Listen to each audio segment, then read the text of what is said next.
Thank you so much for joining in this Srimad Bhagavatam lecture. Hare Krishna. I welcome you all. And आज हम चर्चा करेंगे श्रीमद् भागवतम पे day 3 जो history है भागवतम की, मतलब भागवतम कैसे कंपाइल हुई शिला व्यास देव के द्वारा और नारद मुनि ने कैसे इंस्ट्रक्शंस दिया शिला व्यास देव को। आज हम उसके बारे में चर्चा करेंगे। हरे कृष्ण। तो आज चलिए प्रणाम मंत्र से हम शुरू करते हैं। ओम नमो भगवते वासुदेवाय। नारायणं नमस्कृत्यं नरं चैव नरोत्तमं देवीं सरस्वतीं व्यासं ततो जयम् उद्रियते। शरणं सर्वकथा कृष्ण पुण्य सर्वाणि कीर्तन हृदयन्तो सत्योऽध्याय विदुति सूत्रशतम्। नास्ते प्रयासे अभद्रेषु नित्यं भागवत सेवय भगवत उत्तम श्लोकेय भक्तिर्भवति नास्तिकी। ओम अज्ञानवेदान्तस्य ज्ञानाञ्जनशलाकय चक्षुरुन्मिलितं येन तस्मै श्रीगुरुवे नमः। नमामि विष्णुपादाय कृष्णपृष्ठाय भूतले श्रीमते भक्तिवेदान्त स्वामिनिति नामिने। नमस्ते सारस्वते देवे गौरवाणी प्रचारिणे निर्विशेष शून्यवादी पाश्चात्य देशतारिणे। जय श्री कृष्ण चैतन्य प्रभु नित्यानंद श्री अद्वैत गदाधर श्रीवासादि गौर भक्तवृंद। हरे कृष्ण कृष्ण कृष्ण हरे हरे हरे राम राम राम हरे हरे। मूकं करोति वाचालं पंगुं लंघयते गिरं यत्कृपातहं वन्दे श्रीगुरुदीनचारिणं। Hare Krishna devotees. So let's start today's our session. हरे कृष्णा। सो आज हम डे 3 है, तो आज हम चर्चा करेंगे चैप्टर 4 और चैप्टर 5 में कि श्रीला नारद मुनि कैसे प्रकट हुए थे व्यास देव के सामने। एक्चुअली व्यास देव बहुत ही डिससेटिस्फाइड थे और वेरी डिप्रेस्ड हो चुके थे कि इतने सारे ग्रंथ दे चुका हूँ मैं, तो कैसे मतलब ऐसे सेटिस्फैक्शन क्यों नहीं आ रही। सारे मनुष्य जाति के लिए मैंने इतने इतने अच्छे अच्छे कर्म कांड दिए, इतने अच्छे व्रत दिए और कठोर नियमों का वर्णन किया मैंने शास्त्र में, फिर भी मेरे को संतुष्टि क्यों नहीं हो रही। मैंने सारे मानव जाति के लिए इतना सब कुछ किया। तो ऐसे में उनको डिससेटिस्फैक्शन होती है और तब वो अपने गुरु महाराज जो नारद मुनि है उनको याद करते हैं। तो नारद मुनि वहाँ पे आते हैं और व्यास देव को इंस्ट्रक्शन देते हैं कि कैसे उन्होंने सब कुछ सारे ग्रंथों के बारे में सब कुछ लिखा है, पर उन्होंने श्रीमद् भागवतम के बारे में कुछ नहीं लिखा। तो आज हम उसके बारे में चर्चा करेंगे। हरे कृष्णा। चलिए शुरू करते हैं। तो आज से जो है श्रीमद् भागवतम यहाँ से शुरू हो चुकी है कि श्रीला सुखदेव गोस्वामी आज सारा श्रीमद् भागवतम आज से, मतलब जो स्टार्टिंग होता है वो आज से उन्होंने शुरू कर दी है। तो श्रीला सुखदेव गोस्वामी ने अब कहना शुरू कर दिया और अब कहते कहते ये कहते हैं श्रीला सुखदेव गोस्वामी जितने भी साधु संत है कि जो श्रीमद् भागवतम का जो पूरा व्याख्यान है वो पूरा ग्रंथ रूप में दिया हुआ है और जो ग्रंथ रूप है वो भगवान का ही अवतार है। और जितने भी महान आचार्य गण हुए हैं, जितने भी साधु संत महात्मा हुए, वो यही कहते हैं कि जो श्रीमद् भागवतम है वो भगवान का ग्रंथ अवतार है, क्योंकि जितना भी उसमें डिटेल में इतना सारे लीलाओं का वर्णन किया है श्री कृष्ण के बारे में, पहले से लेकर एंडिंग तक। जब तक द्वापर युग में जब भगवान चले गए तब के बाद का पूरा डिटेल में, और उसके भी आगे उन्होंने और थोड़ा सा हिडन रूप में ग्लोरिफिकेशन किया है लॉर्ड चैतन्य महाप्रभु के बारे में। तो आज हम उनके बारे में ही चर्चा करेंगे कि कैसे सूत गोस्वामी ने कैसे पूरी भागवत कही, सौनक ऋषि और इत्यादि को, और जो इसकी जो रचना हुई है वो श्रील व्यास देव ने की। और जो व्यास देव है उस समस्त वैदिक ग्रंथ और इतिहास का निचोड़ उन्होंने श्रीमद् भागवतम के रूप में दिया है। और ये जितना भी श्रीमद् भागवतम का डिटेल कंडेंस फॉर्म में जो नॉलेज था, ट्रांसेंडेंटल नॉलेज, जिसको डिवाइन नॉलेज भी बोला जाता है, वो सारा डिवाइन नॉलेज उन्होंने सुखदेव गोस्वामी को दिया है। उसके बाद सुखदेव गोस्वामी ने सर्वप्रथम सबसे पहले जो इस श्रीमद् भागवतम का जो दिव्य व्याख्यान किया, वो महान सम्राट, जो इस पृथ्वी के सबसे महान सम्राट थे, परीक्षित महाराज, उनके सामने किया है। वो भी गंगा नदी के तट के किनारे।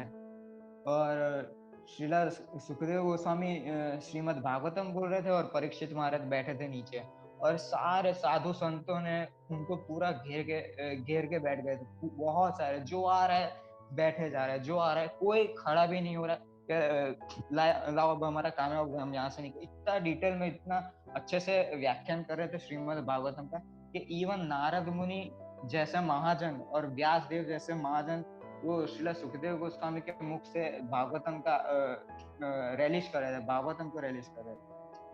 और ये जो भागवत महापुराण है, वो एकदम सूर्य के समान है। सूर्य कैसे एकदम दैदीप्यमान, एकदम तेजस्वी होता है।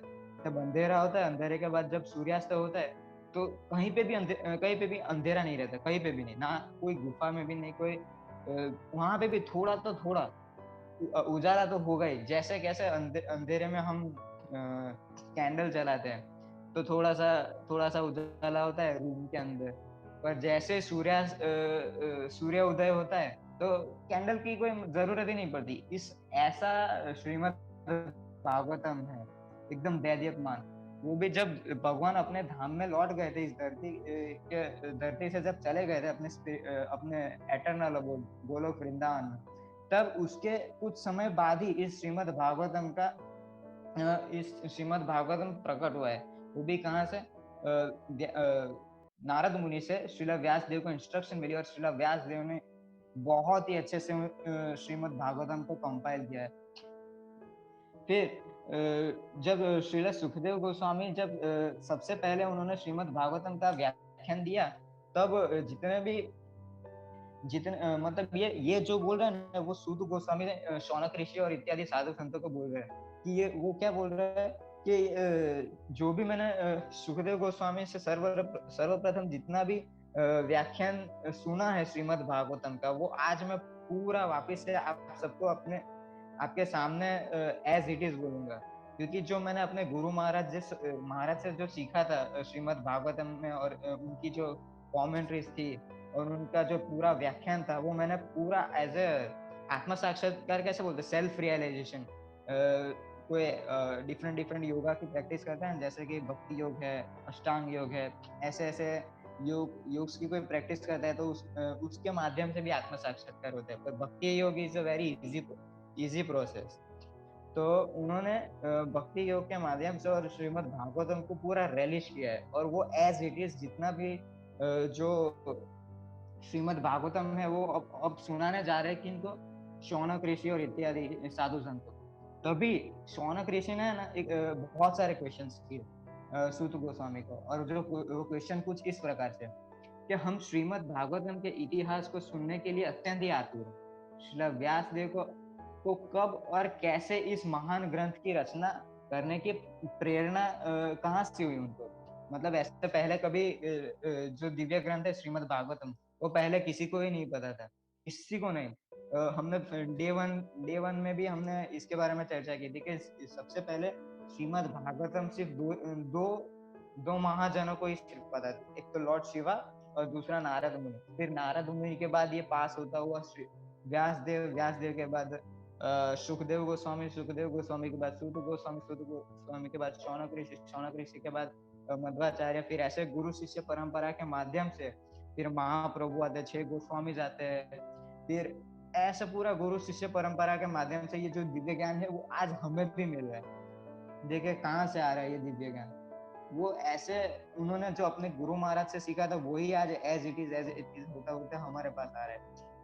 तो उन्होंने कुछ कैसे इस दिव्य ग्रंथ की प्रेरणा मिली कि लाओ ऐसा दिव्य ग्रंथ हम लिखते हैं, ऐसा मतलब सपना तो नहीं आया होगा उनको। तो ऐसे उनको इंस्पिरेशन कहाँ से मिली, वो ऐसा क्वेश्चन कर रहे हैं श्री सूत गोस्वामी को।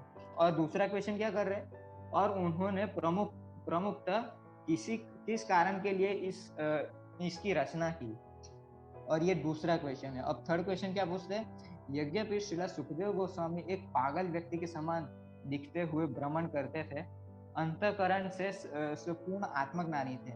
हस्तिनापुर निवासियों के किस प्रकार उन्होंने पहचाना और किस प्रकार उनकी भेंट परीक्षित महाराज से हुई, और उन्होंने उनके समक्ष पहली बार श्रीमद् भागवतम का व्याख्यान कैसे किया। तो ये कुछ इतने क्वेश्चंस पूछे सौनक ऋषि ने कि एक्चुअली थे कौन, आप उन सबसे कैसे मिले, और हस्तिनापुर कैसे गए, और उन सब ने आपको कैसे पहचाना कि आप ही सुखदेव गोस्वामी। तो इन सब ऐसे ऐसे क्वेश्चंस पूछे, और अभी तो क्वेश्चंस पूछना अभी उन्होंने कंटिन्यू कर रहे हैं कि महाराज परीक्षित भगवान के इतने शुद्ध भक्त थे, और वो संपूर्ण पृथ्वी के एकमात्र छत्रपति सम्राट भी थे। और सम्राट किसको बोलते हैं आप सबको पता होगा, कि जो पूरी पृथ्वी को जीत ले, पूरी पृथ्वी में पूरे पृथ्वी पे कोई हराने लायक कोई ना बचा हो, और जो सबको हरा हरा के पूरी पृथ्वी जीत लेता है, उसको सम्राट बोलते हैं। तो ऐसे थे सम्राट महाराज परीक्षित। ऐसे भी नहीं थे कि 45 उम्र की उनकी एज होगी, थोड़े उम्र लायक हो गए, ऐसा भी नहीं। वो बहुत ही यंग थे, यंग एज में वो पूरे पृथ्वी के सम्राट बन चुके थे। 25 या 26, नियरली 30, ज्यादा से ज्यादा 30 होगी उनकी एज। तो पूरी इतनी शॉर्ट एज में उन्होंने पूरी पृथ्वी पर अपना साम्राज्य फैला लिया। तो पूरे संपूर्ण पृथ्वी के वो सम्राट थे। और आगे का क्वेश्चन कर रहे हैं, उन्होंने अपना सर्वस्व त्याग करके मृत्यु परायण गंगा तट पर निवास करने का व्रत क्यों लिया, एक ये क्वेश्चन भी पूछा। और दूसरा क्वेश्चन क्या पूछते हैं, उस समय वे एक युवक तथा परम शक्तिशाली थे, उनके शत्रु आकर उनके चरणों पर प्रणाम करते थे और स्वयं ही अपने भले के लिए अपनी संपत्ति उन्हें भेंट देते थे। सोच के देखे, इतने पावरफुल हो गए परीक्षित महाराज के, खाली ऐसे देखते ही उनके सारे गिफ्ट देना शुरू कर देते, संपत्तियां देना शुरू कर देते। इतना खौफ होगा, कितने पावरफुल होंगे परीक्षित महाराज। तो फिर क्या बोलते हैं आगे, कि शक्तिशाली थे, फिर भी ऐसे सम्राट क्यों अपने जीवन सहित सर्वस्व त्याग करना चाहा। यह है चौथा क्वेश्चन। और पांचवा क्वेश्चन क्या पूछते हैं, क्या महान लोग अपने स्वार्थ के लिए नहीं जीते। महाराज परीक्षित के भौतिक आसक्ति लेस मात्र भी नहीं थी, परंतु फिर भी वे अन्यों के आश्रय देने वाले अपने शरीर त्याग करने के लिए तत्पर थे। एक्चुअली जो श्री परीक्षित महाराज थे ना, वो अपना माता के गर्भ से भगवान के दर्शन करते आ रहे थे। जब अश्वत्थामा ने ब्रह्मास्त्र चलाया था माता उत्तरा के गर्भ में, तब साक्षात श्री कृष्ण ने उनको बताया था। ऐसे तो कहीं पे ऐसा दिखाया जाता है कि प्रभु सुदर्शन ने उनकी रक्षा की थी, पर प्रभु सुदर्शन है कौन, एक्चुअली भगवान के ही विस्तार है। तो वो अपने माता के गर्भ से ही भगवान का दर्शन करते बड़े हुए, और बाहर भी उन्होंने भगवान के साथ दर्शन किया, भगवान के साथ उन्होंने एसोसिएशन भी किया। सोच के देखिए, जो भगवान का खुद एसोसिएशन करता वो व्यक्ति कैसा शुद्ध भक्त होगा। तो इस प्रकार के इतना महान शुद्ध भक्त महाराज परीक्षित। और अब जो है वो अब रियल मतलब जब शुद्ध गोस्वामी अब सारे क्वेश्चनों का आंसर देना शुरू करते हैं धीरे धीरे। अब श्रीला शुद्ध गोस्वामी क्या कहते हैं कि अभी जो वर्तमान का जो युग चक्र चल रहा है, युग चक्र मतलब सतयुग, त्रेता युग, द्वापर युग और कल युग। ये जब पूरा कंप्लीट, ये पूरे जो है ना, ये 4 युगों को जब एक बार जोड़ा जाता है तो उसको बोलते हैं युग चक्र, एक युग चक्र। और इस युग चक्र में सॉरी, एक युग चक्र में जो मनु प्रकट हुए थे, उन मनु का नाम क्या था, वैवस्वत मनु। और मतलब जो ये जो चतुर्युग चल रहा है ये, और ये जो चतुर्युग चल रहा है तो 28वां चतुर्युग है। सोच के देखिए, अभी मतलब 27 भी कंप्लीट हो गया, 26 भी कंप्लीट हो गया, 25, अभी ये 28 कंप्लीट होने आया है। ये जब कलयुग खत्म हो जाएगा, कलयुग के बाद नया चतुर्युग शुरू होगा, 29 नंबर। उसके फिर नए से फिर से सतयुग होगा, फिर से त्रेता होगा, द्वापर आएगा, फिर कलयुग आएगा। ऐसा 28 चतुर्युग चल रहा है अभी फिर उसके बाद 29 आएगा। और ये जो पूरा और ये जो टाइम जोन बीच में आता है, सतयुग के बाद त्रेता युग, जब टाइम जोन चेंज होता है तो कैसे मतलब पूरे चेंजेस होते हैं। मतलब पहले पृथ्वी अपने आप को इतना बड़ा रखती थी, ये लोग इतने हाइटेड हुआ करते थे, इतने बड़े बड़े हुआ करते थे, पेड़ जितने बड़े बड़े हुआ करते थे। और जैसे जैसे पाप पृथ्वी पर बढ़ता जाता है, पृथ्वी अपने आप को और छोटा करती जाती है, और छोटा करती जाती है। तो आप पहले देखते होगे, पहले के महाराजा और राजाओं के कितने बड़े बड़े शरीर हुआ करते थे। आप शायद में किसी ने म्यूजियम में भी देखा होगा, तो बड़े बड़े हेलमेट हुआ करते थे, बड़े बड़े उनके कवच हुआ करते थे, बड़े बड़े भाले हुआ करते थे, इतने बड़े बड़े भाले हुआ करते थे, और उनके हथियार हुआ करते, तलवार इतनी भारी हुआ करती थी। तो सोच के देखिए पहले कितने बड़े और रिष्ट पुष्ट हट्टे कट्टे हो गए हमारे मुकाबले। हम तो अभी कलयुग के लोग इतने छोटे हैं, ज्यादा से ज्यादा 4 फुट हमारी हाइट होती है अब तो।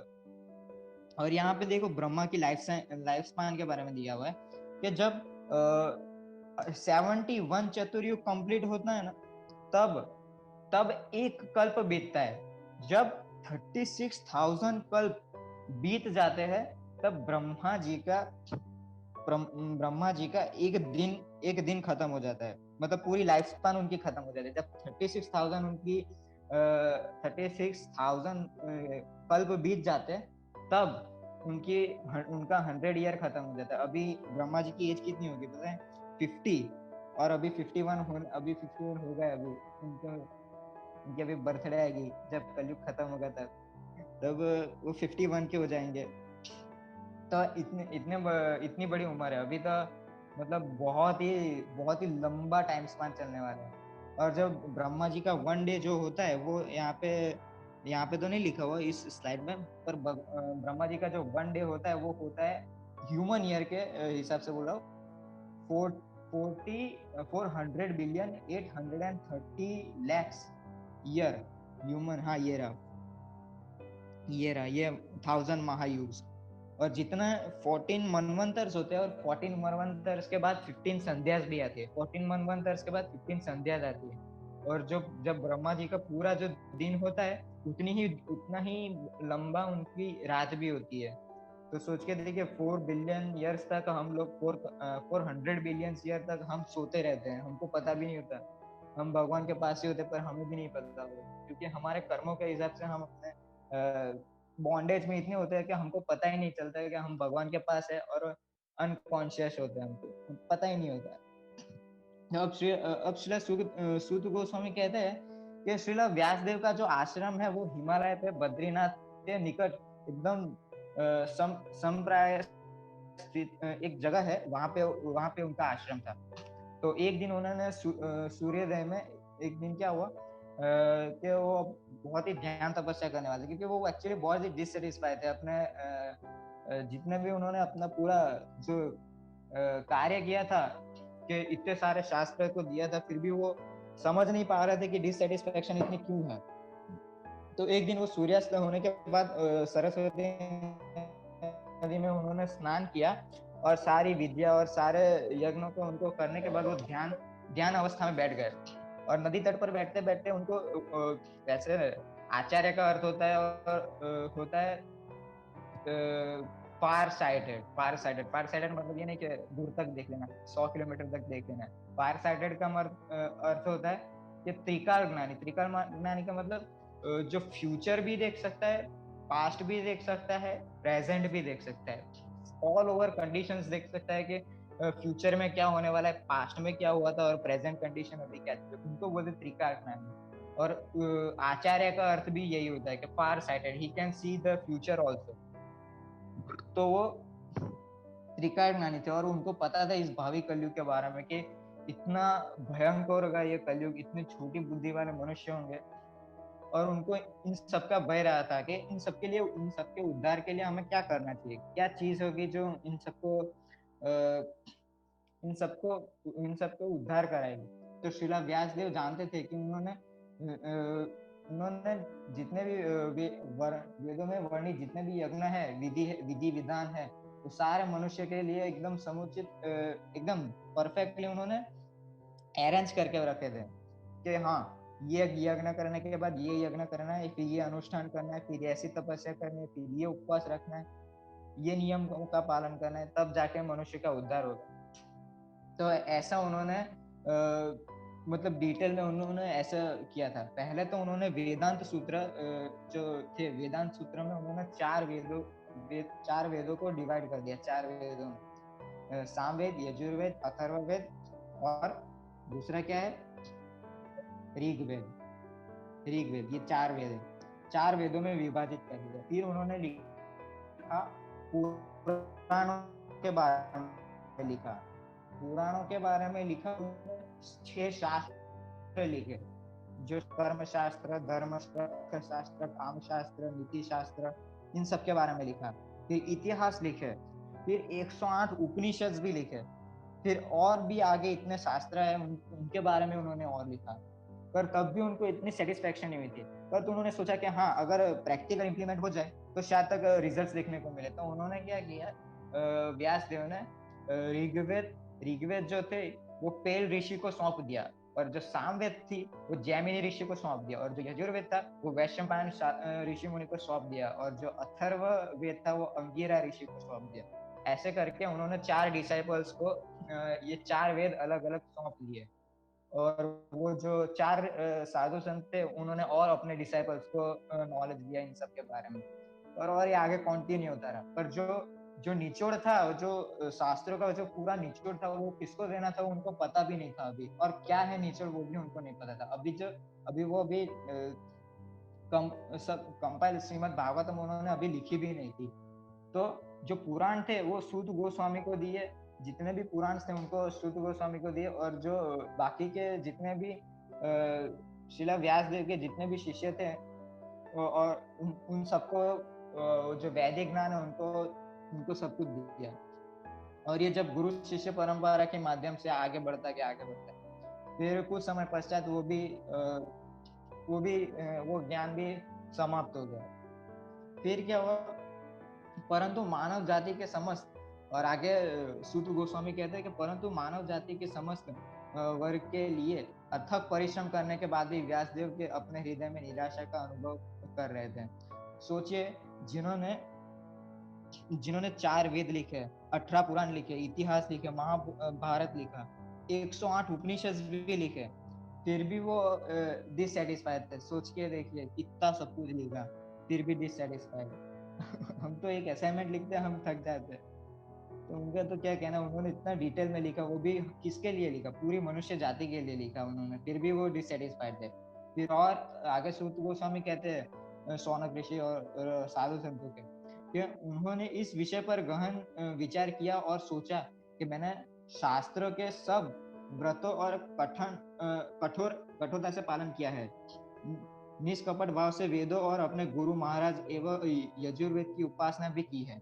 मैंने समस्त यम नियम का बारीकी से पालन किया है, और महाभारत की भी रचना की है, और धर्म नियमों को और समुचित का व्याख्यान भी मैंने किया है।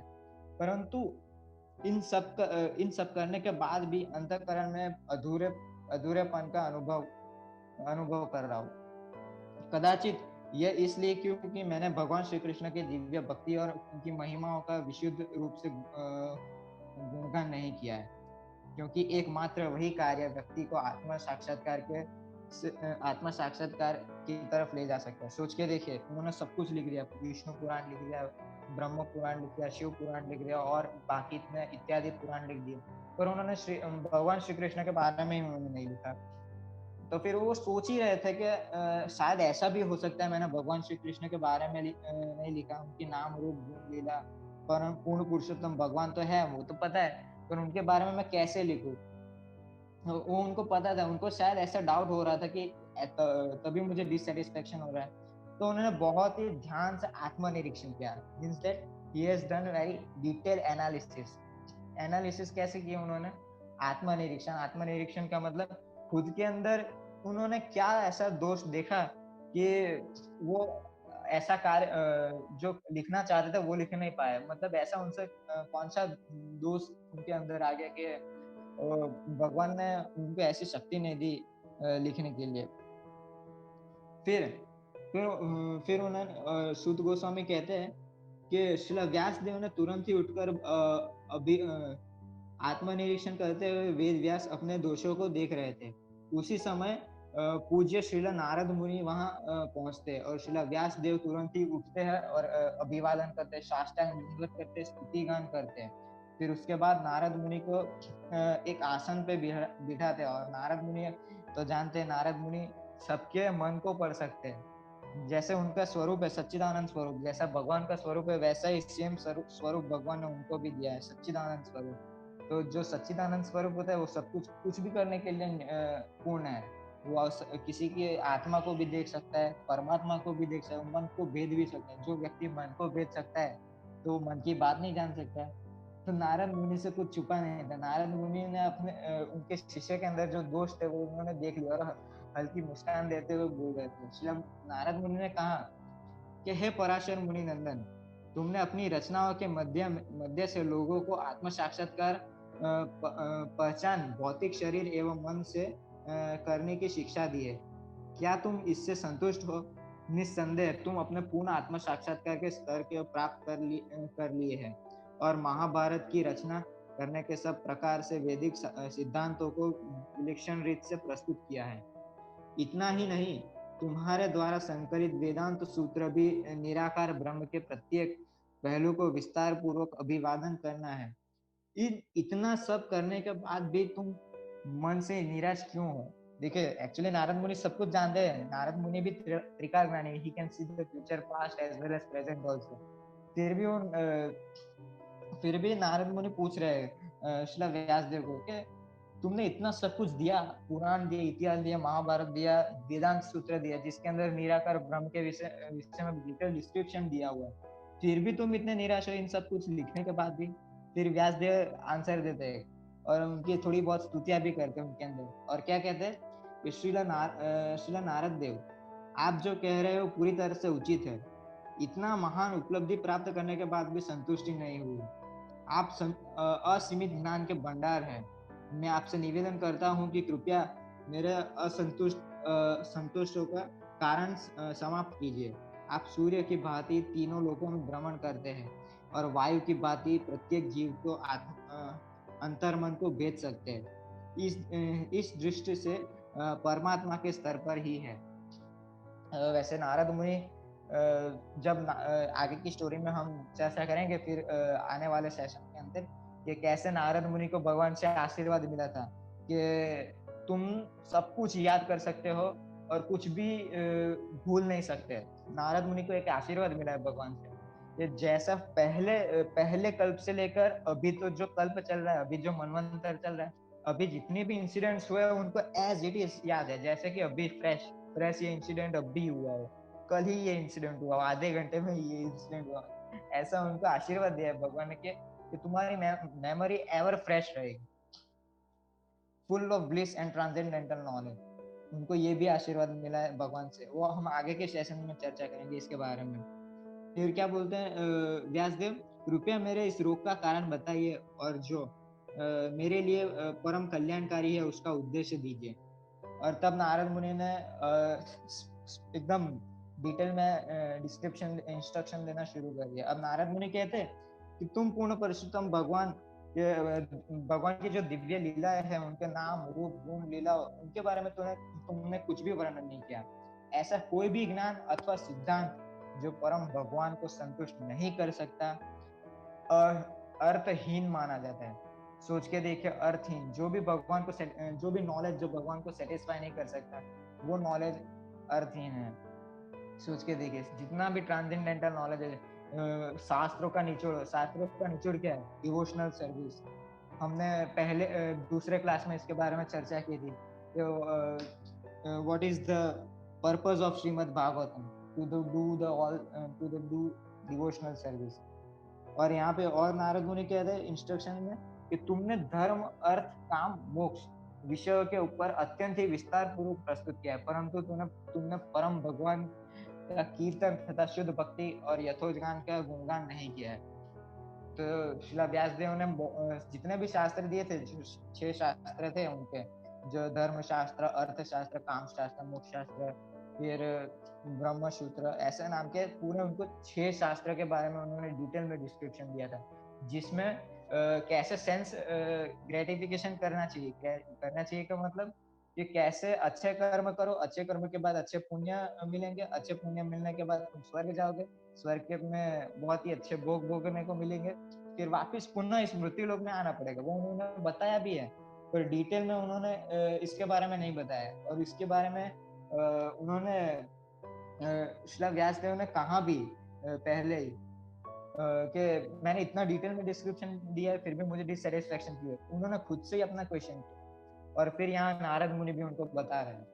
फिर नारद मुनि कहते हैं ऐसी ही रचना जिनमें भगवान की महिमाओं का गायन नहीं किया जाता, वे कौवे के तीर्थ स्थल से कौवे के तीर्थ स्थल जैसा है। तो सोचे कौवे का तीर्थ स्थल क्या होता है? कूड़ादान, जहाँ भी गंदा कचरा देखो, गंदे कचरे का ढेर देखो, वहां जाके बैठ जाता है। तो वैसा ज्ञान जिसके अंदर भगवान का गुणगान ना हो, भगवान के बारे में चर्चा ना हो, वो सारा नॉलेज कैसा है? कूड़ेदान की जैसा। Hare Krishna devotees, actually 3 minutes left और हमें थोड़ा सा पोर्शन कवर करना है, थोड़ा सा पोर्शन, ज्यादा नहीं है। तो I request you all please के अगर लेक्चर एंड हो जाए तो। हरे कृष्णा। तो हम यहाँ से शुरू करते हैं कि फिर नारद मुनि इंस्ट्रक्शन दे रहे कि दूसरी ओर तुमने यदि भगवान के नाम, यश, रूप, गुण, लीलाओं का गुणगान करने वाली रचना, व्याकरण आदि की दृष्टि से पूर्ण भी क्यों ना होती हो, महान आत्माएं उनका आस्वादन करती है। जैसे हम देखते हैं कि जितने सारे डिवोटीज है आज वैष्णव संप्रदाय के अंदर, सब लोग एक ही कार्य कर रहे हैं, कृष्ण कथा सुन रहे, कृष्ण कथा, कृष्ण के बारे में कीर्तन करते, कृष्ण के कीर्तन करते हुए नाचते गाते, रोड पे जाते, डिस्ट्रीब्यूशन करते, बुक डिस्ट्रीब्यूशन, फूड डिस्ट्रीब्यूशन करते, भगवान की सेवा करते, भगवान का मैसेज जो भगवत गीता है वो लोगों को देते हैं, लोगों को सिखाते भी है वो। तो सबके अंदर एक ही चीज होती है, भगवान के नाम, रूप, गुण, उनके बारे में ही चर्चा होती है। पर फिर भी वो ऐसे स्ट्रेस नहीं हो जाते, डिस्ट्रेस नहीं हो जाते, मतलब कि अरे क्या यार बार बार ये नाम, रूप, गुण, लीला, हाँ पता है भगवान ने ये लीला की है, हाँ पता है ये भगवान का ये रूप है, सब कुछ पता है, भगवान के इतने इतने नाम है। तो ऐसे मतलब फ्रस्ट्रेट नहीं हो जाते एक ही चीज के बारे में, ओ नाम, रूप, गुण, लीला है, एक ही चीज तो है, क्या हो रहा है। डिवोटीज कभी ऐसे फ्रस्ट्रेट नहीं होते, वो हमेशा भगवान को एवर रेलिश करते हैं, भगवान के नाम, रूप, गुण, उनको रियलाइज भी करते हैं और रेलिश भी करते हैं, और उन्हीं के नाम, रूप, गुण, लीला में खोए रहते हैं, और नाचते फिरते हैं, कीर्तन करते हैं, उनकी सेवा करते हैं, उनका गुणगान करते हैं। यही जो है वैदिक ज्ञान, जो ऐसे ही जो भक्तियों के डिवोशनल सर्विस है, इनके बारे में सिखाया जाता है। और इसके बाद जब नारद मुनि कहते हैं कि ऐसा आध्यात्मिक ज्ञान जो भगवान और साकार पहलू से युक्त नहीं है, वह आत्मा को पूर्ण संतुष्टि नहीं कर सकता। फिर भी उन भौतिक कार्यों का क्या कहना, जो स्वभाव से ही पीड़ादायक तथा अस्थायी है। तो सोच के देखिए, ये जो भौतिक नॉलेज है, material knowledge which we receive from the schools, colleges and institutes and coaching centres, जितना भी मटेरियल नॉलेज है, वो एंडिंग में क्या होता है?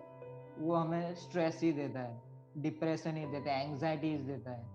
हम स्कूल्स में जाते हैं, स्कूल्स में टीचर हमारे ऊपर प्रेशराइज करते हैं, ये करो, ये असाइनमेंट करो, ये प्रोजेक्ट्स करो, ये आपका टेस्ट है, ये टेस्ट के बारे में प्रिपरेशन करना है। फिर कौन सा एक टेस्ट आता है जो एंड सरप्राइज टेस्ट, यस, पढ़ा भी नहीं होता बच्चों ने, फिर भी स्ट्रेस दे देते और बच्चे स्ट्रेस में आ जाते हैं।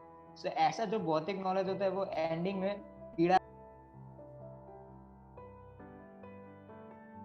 हरे कृष्ण।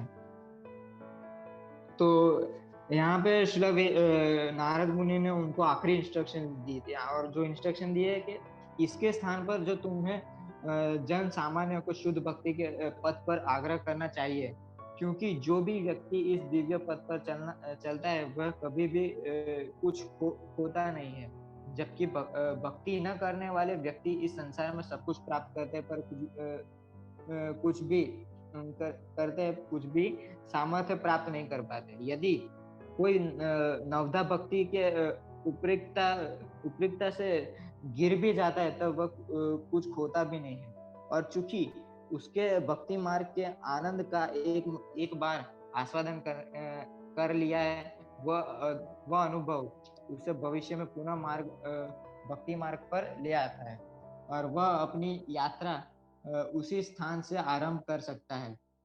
और ये इसके बारे में डिटेल में डिस्क्रिप्शन दिया है भगवद गीता के अंदर। भगवान श्री कृष्ण अर्जुन को बताते हैं कि जो भी मेरा भक्त एक बार भक्ति करना शुरू करता है, फिर उसके बाद भले ही उसका नाश हो जाता है, मतलब नाश हो जाता है मतलब शरीर का नाश हो जाता है, कुछ अकाल मृत्यु आ जाती है। तो अर्जुन भगवान को क्वेश्चन करते हैं कि जो आपकी भक्ति करना शुरू करता है और कुछ कारण सर उनकी उसकी अकाल मृत्यु हो गई, तो उसके बाद उसका क्या होता है? तो भगवान कहते हैं जो मेरे भक्त का कभी नाश नहीं होता, वो इस लोक में भी और ऊपर के लोकों में पूजनीय माना जाता है। ये चीज भगवान भगवद गीता के अंदर भी बता रहे हैं। और इसमें यहाँ पे नारद मुनि इंस्ट्रक्शन में भी श्रील व्यासदेव को बता रहे हैं कि जो व्यक्ति भक्ति भी करता है उसको सब कुछ मिल जाता है, बिना मांगे मिल जाता है। नाम, यश, fame, whatever you want, fame मिल जाता है, रिस्पेक्ट मिल जाती है लोगों से, फिर फेम भी मिल जाता है, सब कुछ मिल जाता है। पर जो व्यक्ति इन सब के पीछे भागता है उसको कुछ भी नहीं मिलता। थोड़े समय के लिए मिलता भी है तो भी वो खो देता है। तो ऐसा व्यक्ति है जो हमेशा डिससेटिस्फाई रहता है, उद्विग्न रहता है। और जो व्यक्ति भक्ति करता है भगवान की, और वो अगर किसी कारण अकाल मृत्यु भी हो जाए, अगर एग्जाम्पल ले कि एक व्यक्ति है जिसने भक्ति करना शुरू किया है, एज टेक एन एग्जाम्पल के उसने 30% अपनी भक्ति कर ली इस लाइफ में, फिर अगले लाइफ में वो कंटिन्यू भी कर सकता है 30% से। बल्कि ऐसा जो जो व्यक्ति निराकार ब्रह्म की प्रैक्टिस कर रहा है, अष्टांग योग की प्रैक्टिस कर रहा है, अगर उसका कभी भी फॉल डाउन भी हो जाता है तो उसको वापस से स्टार्ट करना पड़ता है, वापस से सब प्रोसेस फॉलो करनी पड़ती है। यम, नियम, प्रत्याहार, आसन, परित्याग and all that, then at the end samadhi. उन सब का उस सारी प्रोसेस को उसको वापस से स्टार्ट करना पड़ता है। पर जो डिवोशनल सर्विस जो करते हैं, जो भक्ति योग का पालन करते हैं, वो व्यक्ति अगर उनका कभी भी कुछ भी ऐसा कोई कार्य हो जाए, उनका फॉल डाउन हो जाए, पर वो उनकी भक्ति कंटिन्यू कर सकते हैं जहाँ से उनकी भक्ति रुकी थी।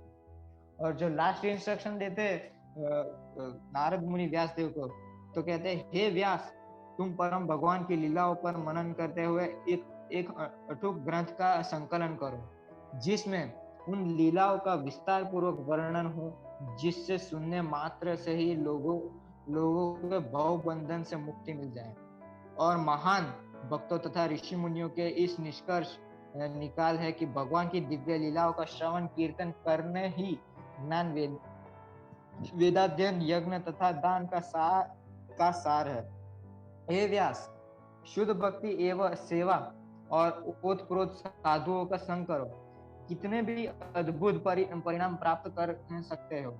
और इस संतुष्टि करने के लिए मैं अपने पूर्व जीवन का इतिहास तुम्हें सुनाता हूँ। तो यहाँ पे श्रील नारद मुनि कहते हैं कि ऐसे ग्रंथ का संकलन करो जिसके अंदर भगवान की बहुत डिटेल में लीलाएं हो, बहुत ही डिटेल में उसका डिस्क्रिप्शन हो, उनके नाम, रूप, गुण, लीला।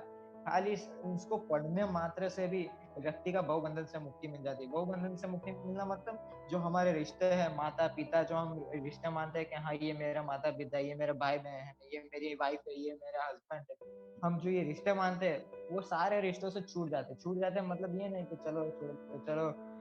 छोड़ो घर बार, चलो Haridwar, not like that way.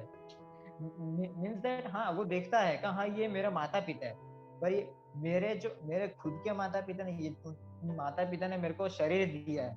पर हम भगवत गीता क्या कहती है, हम शरीर नहीं, हम आत्मा है। और जो हम और इस आत्मा के माता पिता कौन है? भगवान श्री कृष्ण। हम बीज प्रदपिता, भगवान भगवत गीता में बताते हैं। तो हम हमारे जो माता पिता है original eternal mother and father, eternal friend जो हमारे वो भगवान श्री कृष्ण है।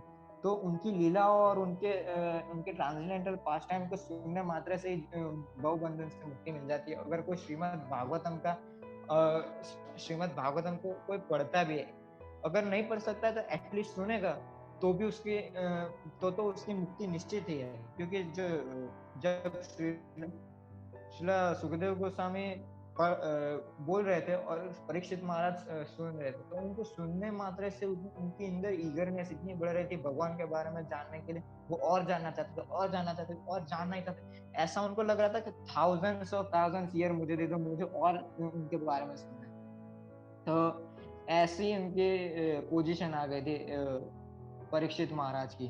तो ऐसे ट्रांसेंडेंटल पास टाइम के बारे में जो पढ़ता है वो ऑब्वियसली भव बंधन से मुक्त हो जाता है। और अब नारद मुनि कहते हैं कि अब मैं तुम्हें मेरी जीवन की गाथा बताऊंगा, जो पूर्व इतिहास में तुम्हें सुनाता हूँ। ऐसा नारद मुनि कहते हैं कि कैसे मैं पहले गंधर्व था और फिर उसके बाद मैं एक श्राप के कारण इस पृथ्वी पर आया और दासी पुत्र के रूप में आया। दासी पुत्र के बाद कैसे 4 भक्ति वेदांत आए, 4 भक्ति वेदांत के बाद कैसे मुझे दिव्य ज्ञान की प्राप्ति हुई, इसके बारे में हम चर्चा अब नेक्स्ट सेशन में करेंगे। हरे Krishna. Thank you so much, devotees, for joining in, patiently hearing, and joining again also. Thank you so much. Thank you so much, Surya Mataji, Prashant Prabhu. Hare Krishna.